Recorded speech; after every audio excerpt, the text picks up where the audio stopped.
Kaparthi మనోగతం YouTube channel స్వాగతం సుస్వాగతం. స్వాపర్తి మనోగతం YouTube channel స్వాగతం సుస్వాగతం. భారతదేశ రక్షణ రంగంలో అత్యంత కీలకమైన ప్రాజెక్ట్ ఆమ్కా. ఆమ్కా అంటే advance multi role combat aircraft. ఇది యుద్ధ విమానం 5th జనరేషన్. ఈ ప్రోగ్రాం 2 సంవత్సరాలు కనీసం వెనుకబడనున్నదా అంటే అవును అని వైమానిక రంగ నిపుణులు అట్లాగే డిఫెన్స్ ఎక్స్పర్ట్స్ చెప్తూ ఉన్నారు. దీని గురించి పెద్ద ఎత్తున మీడియాలో చర్చ జరుగుతూ ఉంది. తెలుగు మీడియాలో అయితే రాదు, అది వేరే విషయం.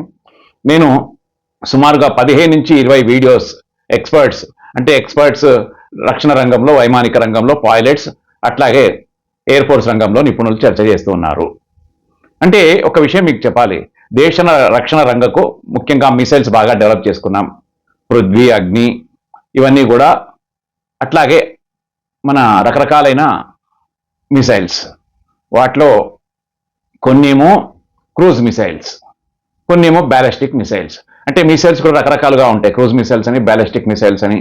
బ్రహ్మోస్ ఏమో బ్యాలిస్టిక్ మిసైల్ కాదు, క్రూజ్ మిసైల్.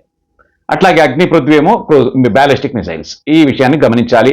అయితే ఈ మిసైల్స్ టెక్నాలజీని బాగా అచీవ్ చేసుకున్నాం మనం. అంటే మిసైల్స్ 1000 కిలోమీటర్ల దూరం పోవడానికి కావాల్సిన ఇంజన్స్ని, స్క్రామ్ జెట్, ర్యామ్ జెట్ ఇంజన్స్ని డెవలప్ చేసుకున్నాం. ఇంచుమించుగా చైనాతో సమానంగా ఉన్నాం. అట్లాగే డ్రోన్ టెక్నాలజీ కూడా 4-5 ఏళ్లలో బాగా డెవలప్ చేసుకున్నాం. కానీ స్వాతంత్రం వచ్చినప్పటి నుంచి దేశ రక్షణకు సంబంధించిన ఒక విషయంలో మాత్రం పూర్తిగా వెనుకబడి ఉన్నాం. ఇప్పటికి కూడా తలనొప్పి అదే మనకు. ఏంటంటే ఫైటర్ జెట్స్ కావాల్సిన, అంటే యుద్ధ విమానాలకు కావాల్సిన జెట్ ఇంజన్. ఇది అత్యంత జటిలమైనది, అత్యంత కాంప్లికేటెడ్ ఇష్యూ. అంటే యుద్ధ విమానం ఎగిరేటప్పుడు 1000 కిలోమీటర్ల ప్రయాణం చేయాలి, వేగంగా ప్రయాణం చేయాలి, చాలా ఎత్తున ఎగరాలి అంటే ఇంజన్ థ్రస్ట్ శక్తి చాలా ఉండాలి. 1000 కిలోమీటర్ల దూరం ప్రయాణం చేయాలంటే సుమారుగా 1500 నుంచి 2000 డిగ్రీల ఉష్ణోగ్రత ఇంజన్లో ఉత్పత్తి అవుతుంది. ఆ ఇంజన్ని తట్టుకునే కలిగేటటువంటి మెటల్స్ తయారు చేయాలి, బ్లేడ్స్ తయారు చేయాలి. అత్యంత ప్రపల్షన్ చాలా జటిలమైంది. ఇది కేవలం అమెరికా, ఫ్రాన్స్, బ్రిటన్, రష్యా మాత్రమే డెవలప్ చేశాయి. కేవలం 4 దేశాల దగ్గర మాత్రమే జెట్ ఇంజన్స్ ఉన్నాయి. అయితే పాకిస్తాన్ దగ్గర ఉన్నాయి, అవి చైనా నుంచి తెచ్చుకున్నాయి. చైనా నుంచి ఎక్కడికి వచ్చాయంటే చైనా రష్యా దగ్గర నుంచి కాపీ కొట్టింది. సరే, ఏదైతే ఏంది, కాపీ కొట్టిందా, నకలు కొట్టిందా, లేకపోతే దొంగతనంగా ఏం చేసిందో మనకు తెలియదు. రివర్స్ ఇంజనీరింగ్ చేసింది, యుద్ధ విమానాలను కావాల్సిన ఇంజన్ తయారు చేసుకుంటుంది. ఇక భారత్ ప్రోగ్రాం మాత్రం చాలా ఇబ్బందికరంగా ఉంది. సరే, ఈ మధ్యనే ఆమ్కా అంటే పైన చెప్పినట్టుగా advanced medium combat aircraft, దీన్ని multi role combat aircraft కూడా అంటారు. ఇది 5th జనరేషన్. దీనికి కావాల్సిన ఇంజన్ని మనం సుమారుగా 20-25 ఇంజన్లను ఫస్ట్ ఆర్డర్ ఇచ్చాం. అంటే F414 GE జనరల్ ఎలక్ట్రికల్స్ అన్న అమెరికా కంపెనీ యుద్ధ ఇంజన్లను తయారు చేస్తుంది, యుద్ధ విమానాలకు కావాల్సిన ఇంజన్లను. ఇది ఏంటంటే GE అంటే జనరల్ ఎలక్ట్రికల్స్. వీళ్ళు F414 అంటే 120 న్యూటన్ థ్రస్ట్ శక్తిని ఇచ్చేటటువంటి ఇంజన్లు. మన ఒప్పందం ప్రకారంగా ప్రతి ఒక్క ఇంజన్ని కూడా 70 నుంచి 80 కోట్ల రూపాయలకు సప్లై చేయాలి. మనం ఏంటంటే కనీసము 200 ఇంజన్లు మనకు కావాలని చెప్పి కోరాము. అంటే సుమారుగా 10 స్క్వాడ్రన్స్ కావాల్సిన ఇంజన్స్. అంటే స్క్వాడ్రన్ అంటే సుమారుగా 18 యుద్ధ విమానాలు ఉంటాయి, దాంట్లో 2 ట్రైనింగ్ కూడా ఉంటాయి. అన్ని కలిపి 20 అయితే ఒక స్క్వాడ్రన్. ఈ రకంగా ఆర్డర్ ఇచ్చాం. అయితే సప్లై చేస్తా అన్నారు, ఒప్పుకున్నారు. కానీ ప్రపంచంలో ఎవరినైనా నమ్మవచ్చు, కానీ అమెరికాను నమ్మడానికి వీల్లేదు. ముఖ్యంగా అడ్మినిస్ట్రేషన్, అమెరికన్ గవర్నమెంట్ని నమ్మడానికి వీల్లేదు. అట్లాగే ఇప్పుడు ట్రంప్ అయితే మరీ అధ్వానం. వాళ్ళు మనకు 70 నుంచి 80 కోట్లకు ఒక ఇంజన్ని సప్లై చేస్తాము అన్నారు. 2 ఏళ్లలో మనకు కనీసం 15 ఇంజన్స్ కావాలి. అంటే ప్రోటోటైప్ అంటే మోడల్ ఎగురుతుంది. ఈ 5 ప్రోటోటైప్ ఆమ్కా యుద్ధ విమానాన్ని తయారు చేయాలి. ఒక్కొక్క యుద్ధ విమానంలో 2 ఇంజన్లు ఉంటాయి. కాబట్టి ఇవి ప్రోటోటైప్ అంటే ప్రయత్నం, అంటే ప్రయోగం చేయడం. ఒక రకంగా చెప్పాలంటే కనీసము 5 నుంచి 600 గంటల పాటు యుద్ధ విమానాలు ఎగరాలి. అట్లా ఎగిరిన తర్వాత సక్సెస్ అయిన తర్వాతనే మనం నెక్స్ట్కి ఆర్డర్ ఇస్తాం. కాబట్టి ఎంతో కష్టపడి డబ్బు చెల్లించి మనము అమెరికా దగ్గర నుంచి యుద్ధ విమానాలకు కావాల్సిన ఇంజన్స్ను మనం దిగుమతి చేసుకోవాలని చెప్పి అగ్రిమెంట్ చేసుకున్నాం. కానీ ఆ బుద్ధి పోనిచ్చుకోరు అమెరికన్స్. ఇప్పుడు ఏమంటున్నారంటే 70 నుంచి 80 కోట్ల రూపాయలు ప్రతి ఒక్క ఇంజన్ అవుతుంది. ఇప్పుడు దాన్ని కనీసము 200 కోట్ల రూపాయల వరకు ఖర్చు అవుతుంది. అట్లాగైతేనే మేము సప్లై చేయగలుగుతాము, లేకపోతే సప్లై చేయలేము అని చెప్పేసి మెలిక పెడుతూ ఉన్నారు. అంతేకాకుండా తేజస్ మార్క్ 2 యుద్ధ విమానాల్లో కూడా F414 అంటే 120 న్యూటన్ థ్రస్ట్ శక్తిని ఇచ్చేటటువంటి ఇంజన్స్ కోసం ఆర్డర్ ఇచ్చాను.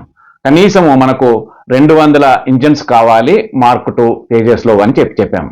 అగ్రిమెంట్ అయిపోయింది, కానీ వీళ్ళు ఏ అగ్రిమెంట్ని నిలుపుకునే వాళ్ళు కాదు, ఇచ్చిన మాటకు కట్టుబడి ఉండేవాళ్ళు కాదు.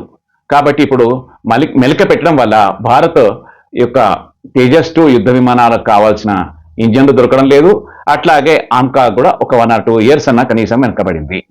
అయితే ఇప్పుడు మనకు బాధాకరమైన విషయం ఏంటంటే, ఇక్కడ చాలా మందికి తెలియని ఒక విషయం చెప్తాను.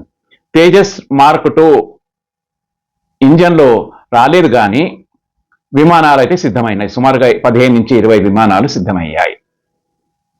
మరి ఇంజన్ రాకముందే విమానాలు ఎందుకు సిద్ధమయ్యాయి, వేరే ఇంజన్లు పెట్టుకోవచ్చు కదా అని చాలా మంది అడుగుతారు.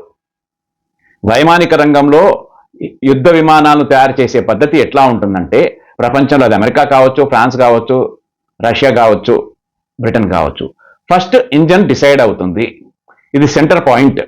ఇంజన్ ఫిక్స్ చేసిన తర్వాత దాని పొడవు ఎంత, లెంత్ ఎంత, విడ్త్ ఎంత, థిక్నెస్ ఎంత, ఇదంతా తయారైన తర్వాత దాని చుట్టూ బాడీని తయారు చేశారన్నమాట. ఎలక్ట్రానిక్స్ కావచ్చు, ఏవియేషన్ కావచ్చు, రాడార్స్ కావచ్చు, అట్లాగే ఫ్యూల్ ట్యాంక్స్ కావచ్చు, అట్లాగే వెపన్స్ని పెట్టుకోవడానికి, మిసైల్స్ని పెట్టుకోవడానికి, బాంబుల్స్ పెట్టుకోవడానికి కావాల్సిన బే అంటే స్థలం కావచ్చు, ఇవన్నీ కూడా ఇంజన్ని బట్టి డిసైడ్ అవుతాయి.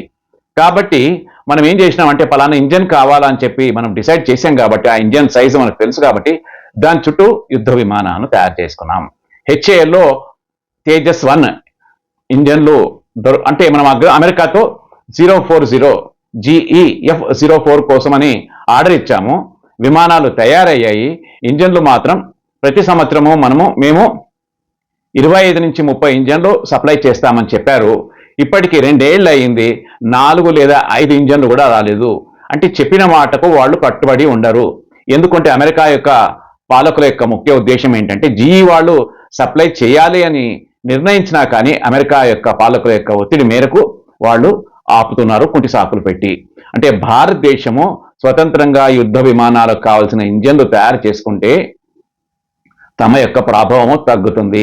పైగా ఒకవేళ ఇంజన్ని కనుక డెవలప్ చేసుకుంటే అమెరికా తయారు చేసే F-16 కావచ్చు, FT-22 కావచ్చు, F-35 కావచ్చు, ఇట్లాంటి యుద్ధ విమానాలను సగం ధరకే మనం తయారు చేయగలుగుతాం. అక్కడ రేట్లు ఎక్కువ. అక్కడ 5,000 కోట్ల రూపాయలు అయితే మనం 2,000 కోట్ల రూపాయలకే యుద్ధ విమానాన్ని తయారు చేయగలుగుతాం. పైగా ఈ 4 దేశాలు కూడా, అంటే బ్రిటన్ కావచ్చు, అమెరికా కావచ్చు, ఫ్రాన్స్ కావచ్చు, రష్యా కావచ్చు, యుద్ధ విమానాల టెక్నాలజీని ఎవరికి కూడా ట్రాన్స్ఫర్ చెయ్యరు. ఆ విషయాన్ని మీరు గమనించాలి. అయితే చైనా మరి ఎట్లా తయారు చేసింది, దాని యొక్క గొప్పతనం ఏంటి, మనము చైనాను చూసి ఏమైనా నేర్చుకోవచ్చా అన్న విషయాన్ని నేను నెక్స్ట్ వీడియోలో చెప్తాను. తప్పనిసరిగా దాన్ని వాచ్ చేయండి. ఫ్రెండ్స్, నేను ఇచ్చిన కాంటెంట్ నిజంగానే మీకు నచ్చితే లైక్ చేయండి, షేర్ చేయండి బంధుమిత్రులకు. సబ్స్క్రైబ్ చేసుకోకపోతే చేసుకోమని చెప్పండి. నేను ఇచ్చిన ఇన్ఫర్మేషన్ అంతా కూడా పబ్లిక్ డొమైన్లో ఉంది, మీరు కావాలంటే క్రాస్ చెక్ చేసుకోవచ్చు. జై హింద్.